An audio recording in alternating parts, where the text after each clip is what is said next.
Hi guys, and welcome back to a bit of an old series, and this is the computer building in Minecraft. Now this is a bit bigger than the last one I made, so if you've not seen the last one I made, I will check that out and the link will be in the top right hand corner up there. But anyway, as I was saying, this is a new computer what I've made, and before when we made one it just could add two numbers together, but this can multiply them, and what this does is you put in a line gradient. So at the moment this is 1, and it's going to draw a line, if I let it carry on, across up to the corner. Now it is a bit buggy, it doesn't always work, you might get occasional points in random places, but for, you know, this computer's alright. So I mean, like, you can program it to do other stuff as well, and for its size it's alright, and as I said, it's 3-bit. Without further ado, I'm going to take you around all different aspects of this build and tell you what they all do. So I'll meet you back in a minute. So I'm going to take you around all the different components in this computer. I'm sorry if it is a little bit laggy, I'm currently rendering out another video, so yeah, if it's a little bit laggy, that is the reason why. But to begin with, this is the hard drive. Basically is a set of, I guess, 16 different RS/NOR latches, and what they will do, depending on what signal goes through, they will change their output and then stay as that output until they're reset. So that's basically how I'm using a hard drive there. Then the signal gets passed along to a RAM. These basically store the signal when the signal is allowed to be stored. So a pulse will come through. When that pulse activates, the signal will be stored temporarily in the RAM until the next pulse comes along and deletes everything, and then allows a new set of information to come through. But then this signal travels out here, and then I believe it does go to the multiplexer. Now this is a bit of a complicated jumble of wires, and I'll probably do a video on this again in the future. I did do one, but I think I ended up taking it down because it wasn't the best video. I'll make sure to re-upload a better one in the future. But as I said, this is a multiplexer, so it allows different signals through these different gates, basically AND gates, and then they go into one massive full adder, well, multiple full adders, and then output the 3 bits total there, and then it goes to the RAM, the second RAM.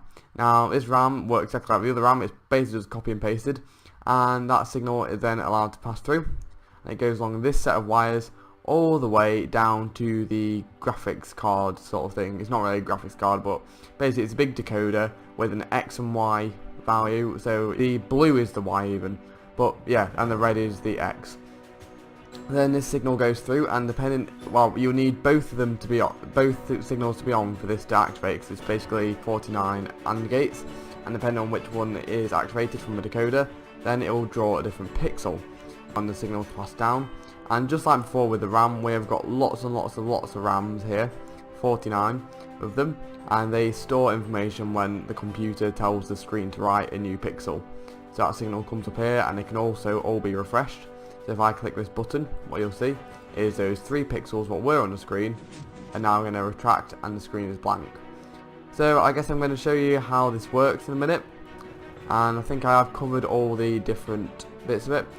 But anyway, I have missed out one small thing, but I never end up wiring this up because I simply didn't need it, because I found a way around it, and I'll speak about that in a minute.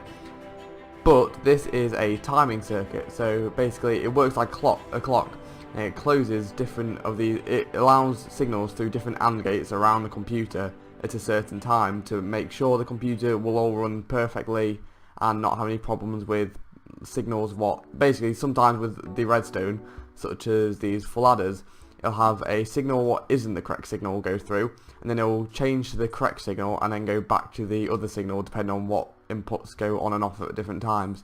So this just regulates that and allows the correct signal to always go through.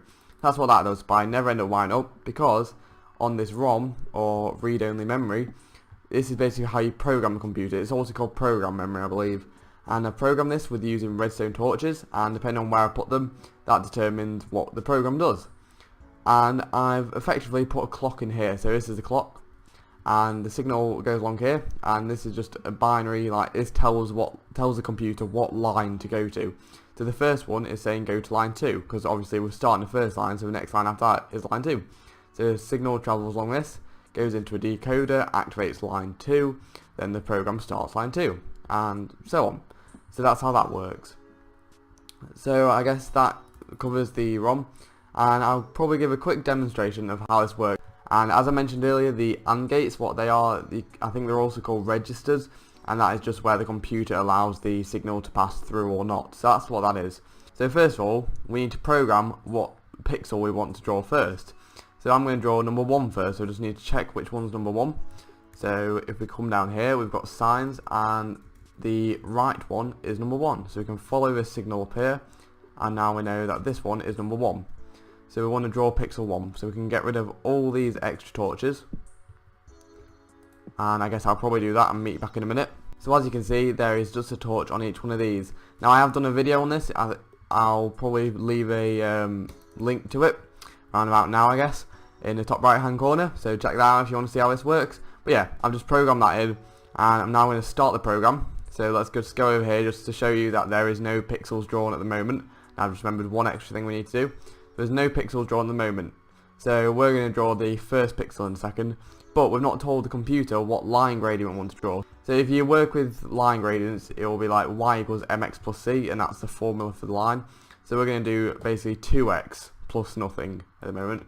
So we can put the 2 on, the binary, and we need to quickly reset some of these, I do believe. And that should have saved. It has saved. So now we're going to do 1 by 2. So 1 times 2, and that will draw the pixel. So we press this button, it's going to start it. You can see the signal is going into the decoder. In a second, you can see that is produced a signal and it's gone to line 2. And if we go over here, so we'll just wait for the signal. Actually, I might go nearer, a little bit nearer this, so it doesn't go out of range of redstone, because redstone stops working after a certain amount of distance. So I believe this is just finished. And why is that repeater on? That's a little bit strange, but anyway. Have a look at this, and as you can see, it has drawn the second pixel. So then if we're going to do if we're going to draw the next pixel along, we'll just have to go replace those torches, and I'll go do that. So I've now put the torches so it corresponds to pixel 2. Press the button, and go over here.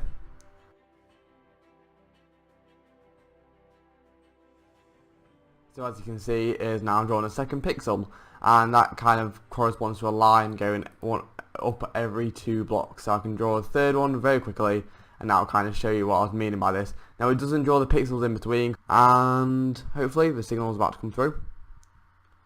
So the X signal just got saved, as you can see, on line 3, is it? Yep, line 3. So we're just going to wait for the signal to come through, what I believe will be on, yep. So see how these have gone down? That allows the signal to pass through, and then the signal travels down here, and then should draw a line like that. So you can see it's drawing this gradient. So this is how the computer works. It's pretty cool. It's not the most amazing thing ever, but I was quite pleased with it when I made it. So if you have enjoyed this, please don't forget to leave a like, and don't forget to subscribe, because it really does help out. So I guess I'll see you next time. Bye from Crafting Redstone.